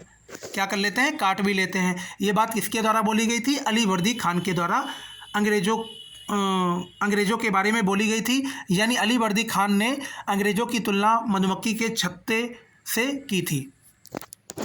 अली बर्दी खान के बाद मैं अगर अली बर्दी खान के बारे में बात करूं तो अली बर्दी खान के बाद इसका दामाद जो होता है जिसका नाम है सिराजुद्दौला, इसका दामाद होता है जिसका नाम है सिराजुद्दौला।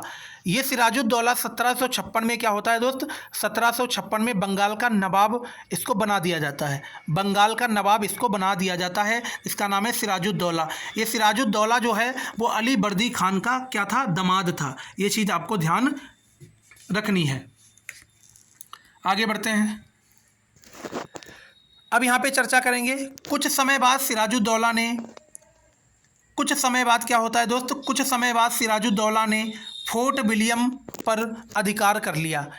यानी अभी मैंने थोड़ी देर पहले ही बताया था फोर्ट विलियम कहाँ था दोस्त, किसने बनवाया, ये सारी चीज़ें आपको बताई थी।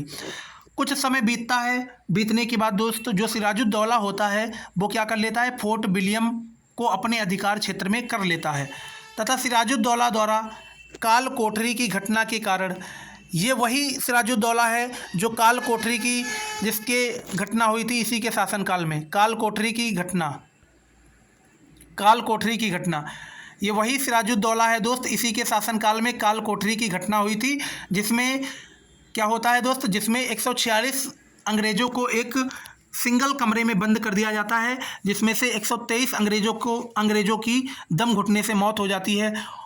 यही कारण बनता है प्लासी के युद्ध का। यानी वहाँ पे सिराजुद्दौला और रॉबर्ट क्लाइव के बीच में वहाँ पे युद्ध होता है। यानी रॉबर्ट क्लाइव जो था दोस्त वो अंग्रेजी सेना का सेनापति था, इसके बीच में युद्ध होता है वहाँ पे, ये चीज़ आपको समझनी है। कोठरी की घटना के कारण अंग्रेज़ों ने सिराजुद्दौला के खिलाफ युद्ध कर दिया। क्या कर दिया दोस्त, युद्ध कर दिया। अब उसी युद्ध को क्या बोला जाता था, उसी युद्ध को प्लासी का युद्ध के नाम से जाना जाता है। ये चीज़ भी आपको ध्यान रखनी है। ये चीज़ें मैंने अभी आपको कुछ समय पहले ही अच्छे से समझाई थी। अब आगे समझते हैं। प्लासी का युद्ध दोस्त कब हुआ था, प्लासी का युद्ध, प्लासी के युद्ध की बात करूं तो 23 जून 1757 को हुआ। प्लासी का युद्ध 23 जून 1757 को हुआ। इस युद्ध में सिराजुद्दौला का सेनापति, मैंने अभी बताया था कुछ समय पहले कि दोस्त जो सिराजुद्दौला का सेनापति था जिसका नाम है मीर जाफ़र, इसी मीर जाफ़र का एक बेटा होता है जिसका नाम है मीरन। उसी मीरन ने सिराजुद्दौला की क्या कर दी थी, हत्या कर दी थी। क्या कर दी थी, सिराजुद्दौला की हत्या कर दी थी।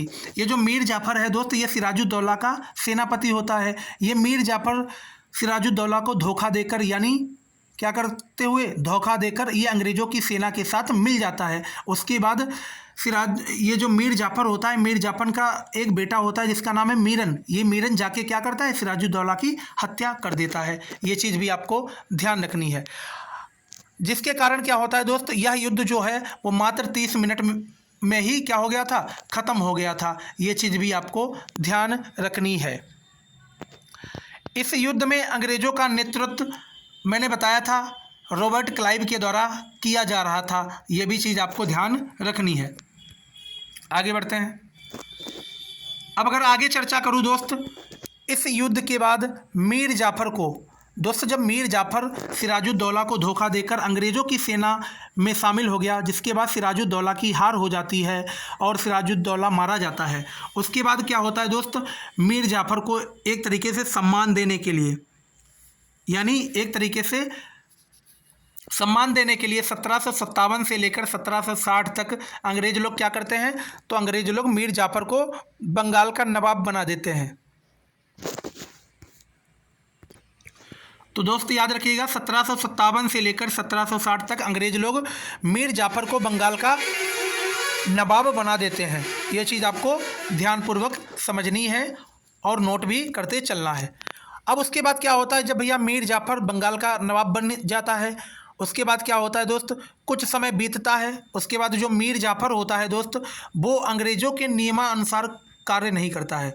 यानी अंग्रेज़ लोग कुछ और कहते थे, मीर जाफ़र कुछ और करता था। अंग्रेज़ लोग कुछ और नियम बना रखे थे, मीर जाफ़र अपनी मनमर्जी से कार्य कर रहा था। यानी ऐसे समझ लीजिएगा जो मीर जाफ़र है दोस्त, वो मीर जाफ़र अंग्रेज़ों के अनुसार कोई भी काम नहीं कर रहा था।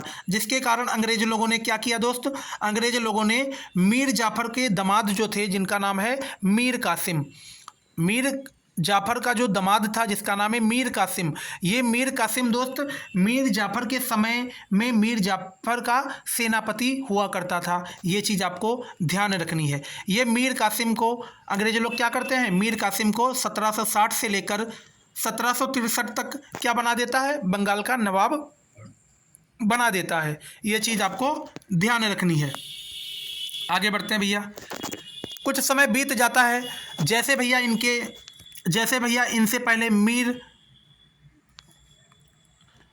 इनसे पहले क्या नाम था उनका, मीर जाफ़र, सॉरी, जैसे इनसे पहले मीर जाफ़र जैसा काम अपनी मनमर्जी से करने लगे थे, अंग्रेज़ों ने उनको उठा के उनके दामाद मीर कासिम को कुर्सी पर बैठा दिया था। उसके बाद जब मीर कासिम कुर्सी पर बैठ गए थे, यानी शासन सत्ता चलाने लगे थे, उसके बाद भैया मीर कासिम ने भी वही खेला खेल दिया अंग्रेज़ों के साथ। अब क्या हुआ, मीर कासिम द्वारा भी अंग्रेज़ों की नीतियों का विरोध किया गया, यानी अंग्रेज़ों की जो नीतियाँ थी उसका भी विरोध मीर कासिम के द्वारा भी किया गया।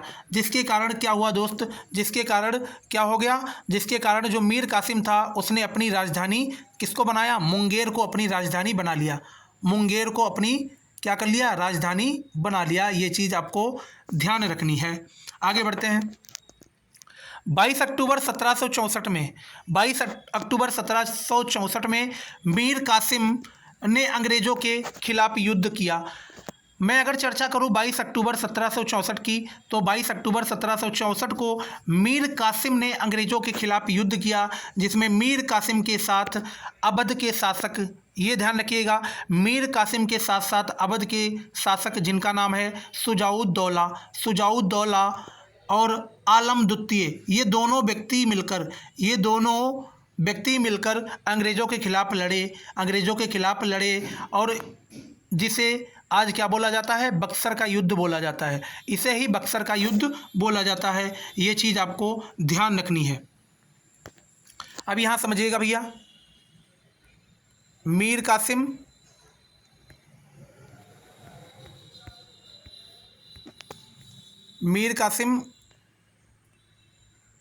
सुजाउद्दौला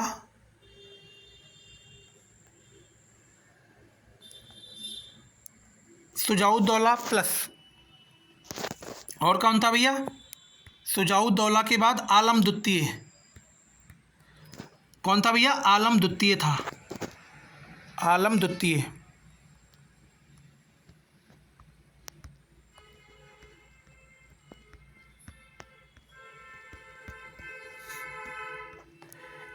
इन सबके बीच में किसके साथ लड़ाई होती है दोस्त, इन सबके बीच में किसके खिलाफ लड़ाई होती है, अंग्रेज़ों के खिलाफ लड़ाई हो जाती है। अब इसी लड़ाई को ही बक्सर का युद्ध कहा गया है। क्या बोला गया, बक्सर का युद्ध कहा गया है, यानी बक्सर के युद्ध के नाम से इसी लड़ाई को जाना जाता है। दोस्त यहाँ पे क्या होता है, जो मीर कासिम है, अंग्रेज़ों के नियमानुसार ना चलने के कारण जो अंग्रेज़ों की नीतियाँ थी उसके खिलाफ वो मीर कासिम काम करने लगा। उसके बाद क्या होता है दोस्त, मीर कासिम अंग्रेज़ों के खिलाफ युद्ध छेड़ देता है। जब युद्ध छेड़ देता है अंग्रेज़ों के खिलाफ, तो इसका साथ देने अवध के दो शासक आ जाते हैं, जिनका नाम है सुजाउद्दौला और आलम द्वितीय। ये दोनों शासक आ जाते हैं और अंग्रेज़ों के खिलाफ ये तीनों लोग मिलके अंग्रेज़ों से लड़ते हैं। अब इसी युद्ध को ही बोला गया था दोस्त बक्सर का युद्ध। क्या बोला गया था, बक्सर का युद्ध। ये चीज़ आपको ध्यान रखनी है। आगे बढ़ते हैं भैया। अगर मैं आगे बात करूं, बक्सर के युद्ध में अंग्रेज़ों की सेना का नेतृत्व किसके द्वारा किया जा रहा था, तो अंग्रेज़ों की सेना का नेतृत्व हेक्टर मुनरो के द्वारा किया जा रहा था। अभी मैंने आपको बताया था यहाँ पे कि जो मीर कासिम है इसके द्वारा युद्ध छेड़ दिया जाता है अंग्रेज़ों के खिलाफ। जब युद्ध को देखते हुए अवध के दो शासक थे जिनका नाम है सुजाउद्दौला और एक शासक थे जिनका नाम है आलम द्वितीय, ये तीन व्यक्ति मिलकर अंग्रेज़ों के खिलाफ युद्ध करना स्टार्ट कर देते हैं। अब इसी युद्ध को नाम दिया गया है बक्सर का युद्ध। अब आपसे बात की जाए तो भैया इस समय अंग्रेजी सेना का सेनापति कौन था, तो यहाँ पे आपको गौर से समझना है। इस समय अंग्रेजी सेना का सेनापति था हेक्टर मुनरो। ये चीज़ आपको नोट कर लेनी है। आगे बढ़ते भैया। आगे अगर बात करें, इस युद्ध में अंग्रेज़ों की जीत हुई थी। इस युद्ध में क्या होती है दोस्त, अंग्रेज़ों की जीत हो जाती है। यानी बक्सर का जो युद्ध हुआ था, इसमें अंग्रेज़ों की क्या हो जाती है, जीत हो जाती है। बक्सर के युद्ध में अंग्रेज़ों की बक्सर के युद्ध में बक्सर के युद्ध में अंग्रेज़ों की क्या हो जाती है, जीत हो जाती है। यानी अंग्रेज़ लोग यहाँ जीत जाते हैं। तथा इलाहाबाद की संधि के साथ बक्सर का युद्ध समाप्त होता है। एक संधि होती है जिसका नाम है इलाहाबाद की संधि। इलाहाबाद की संधि होने के बाद ये बक्सर का युद्ध जो है वो समाप्त कर दिया जाता है। यानी यह युद्ध समाप्त हो जाता है। इस प्रकार अंग्रेज़ों ने बंगाल में पूर्ण नियंत्रण कर लिया और इसी के साथ अंग्रेज़ लोग बंगाल में अपना पूरा नियंत्रण कर लेते हैं। ये चीज़ आपको समझ आ गई होगी, हमें आशा और उम्मीद है। तो दोस्त, अब मैं आप सभी को आगे का बचा हुआ जो टॉपिक है वो मैं आपको पार्ट नंबर 3 में कंप्लीट कराऊंगा। तो जो चीज़ें यहाँ पे बताई गई हैं आपको अच्छी लगी होंगी, हमें उम्मीद है। तो इसी के साथ विदाई लेते हैं। तो दोस्त, अगर चैनल पर विजिट करते हैं तो अपने भाई को सपोर्ट करना और अपने भाई से प्यार बनाए रखना, क्योंकि आप ही के सपोर्ट से हम आप लोगों के लिए बेहतर से बेहतर कंटेंट दिन प्रतिदिन लाया करेंगे। तो चैनल को बस सब्सक्राइब करना बिल्कुल भी ना भूलिएगा। चैनल को सब्सक्राइब करने का कोई भी कॉस्ट नहीं है और हम आपको फ्री ऑफ कॉस्ट दोस्त यहाँ पे मॉडर्न हिस्ट्री के बारे में सारी जानकारी दे रहे हैं। और इससे पहले भी मैंने आप सभी के बेहतर भविष्य के लिए कई टॉपिक से संबंधित वहाँ पे वीडियो डाल रखे हैं, तो वहाँ से आप देख सकते हैं। हिंदी विषय हो, चाहे इंग्लिश हो, मैथ्स हो, और हिस्ट्री हो, जियोग्राफी हो, पॉलिटी हो, इकोनॉमिक्स हो, ये सारी आपको वीडियो वहाँ पे मिल जाएंगी। तो चलिए इसी के साथ विदाई लेते हैं। जय हिंद, जय Bharat, take care, love you all.